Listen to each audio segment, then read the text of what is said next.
So today I'm doing my presentation on canine toxicity. So exactly what is toxicity? It's something that can be fatal. It's the degree of which a substance can harm humans or animals dependent on its dosage. And depending on its dosage is the important part, because something can non-be toxic, but in large quantities is toxic. So it just depends on what that item is. Okay, so this is a huge list of common toxins to canines. A lot of this stuff is stuff that's in your home, such as softener sheets, coffee beans, mushroom, chocolate, etc., as well as gum and ibuprofen, acetaminophen, and all things such as that, which are typically common around the house and relatively easy for dogs to get into. So signs of toxicity, or signs of knowing that your dog has gotten into something that it shouldn't have, would be something like lethargy, where the dog's like laying down and not excited to do things, potential nausea, drooling, diarrhea, a potential sensitive abdomen, low heart rate, panting, lack of appetite, and in some cases neurological symptoms such as lack of bladder control, and then unresponsive reflexes of knuckling. When you fold the dog's feet over, they should fix them themselves, and at times that'd be a neurologic symptom of potential toxicity. So effects of toxicity on the body of this dog. So the liver and kidney's job overall is to detoxify chemicals and drugs through the body. So if a dog gets into a toxin, it's possible for liver and kidney failure, as well as heart failure, potential blockage depending on what this toxin is that they ingested, shallow breathing or inability to breathe in a severe case, among many more side effects depending on the toxin and depending on the dog. So what do you do if you realize that your dog has gotten into a toxin or gotten into something it shouldn't have? Immediately I would recommend calling the pet poison hotline or your local vet if they're open.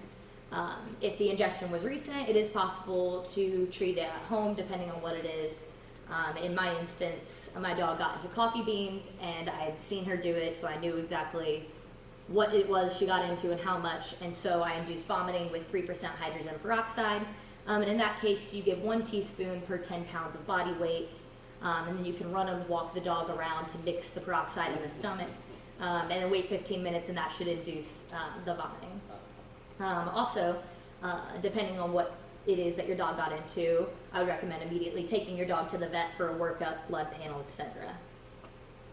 So in severe cases, as I did whatever the dog got into or how much of it, your vet may induce vomiting, use enemas, activated charcoal to absorb the toxin to prohibit it from absorbing into the body and causing damage. If the dog is unable to breathe, an emergency airway would be created so the dog can breathe again. If the heart has stopped, the vet may do CPR or a cardiac massage. It's also possible to do a gastric lavage to pump the stomach and flush its system, as well as diuretic drugs, or in an extreme case, filter the kidneys with a dialysis machine. So if you were a vet and an animal comes in and they say, I think my dog's been poisoned, but you don't know what with, these are the initial steps that I would take.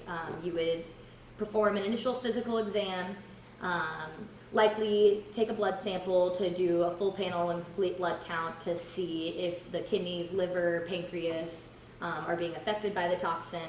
Monitor breathing, heart rate, and blood pressure, depending on what it was. Potential radiograph or ultrasound to check for any obstruction, as well as IV fluids, and depending on what the toxin is, I forgot to remove the such, there may be certain antidotes like antitoxins. These are my sources. And there you go. Let's give her a round of applause. Yeah, isn't it amazing how many poisons there are out there? And of course, it's always dependent on dose. You know, a big dog with a little chocolate isn't a problem, but a small dog with a big piece of chocolate is, so forth and so on. So, yeah. Good advice. Oh, I think you have a question over here. I think that sometimes like you're not supposed to induce vomiting. Does that like depend on what poison they consume? Yeah, and depending on how recent it was that they ingested it, because if they ingested it hours ago, inducing vomiting may not do anything because it's already being absorbed. If I may chime in on that one, yeah, if something's corrosive or it's like kerosene or alkaline, you don't want to induce vomiting because it will burn the airway at All the the way time, out, it would be Yeah. coming up, yeah. which is a whole nother problem. Yeah, so yeah, it's not, you're right, it depends on what poison it was and then the time. I think usually they say, like the coffee beans, let's say if it was within about a 2-hour period, they're probably still in the stomach and you get them out. After that, they're probably not, and they're not gonna come up with vomiting. Yeah, it was within like 10 Yeah. minutes. Yeah, right, She yeah, needed so you, vomiting. yeah, you had it, but a lot of times you don't know, and a lot of times you don't know what they got into, so it's like blank, which is crazy. And then one other thing about the kidneys and liver, I know for sure the liver, you know, the liver is famous for detoxifying poisons, but for some poisons it makes them more potent. That would be an interesting little video, wouldn't it? Poisons that initially come in that are made more toxic by the liver. Yeah, isn't that interesting? Yeah. It's true. That doesn't seem to be right. I mean, yes. I think my question's more for you. Okay. The last slide, it had a clipboard with the list of the enzymes, and the last one was GGT. What is that? Oh, I can't remember what GGT is. We can go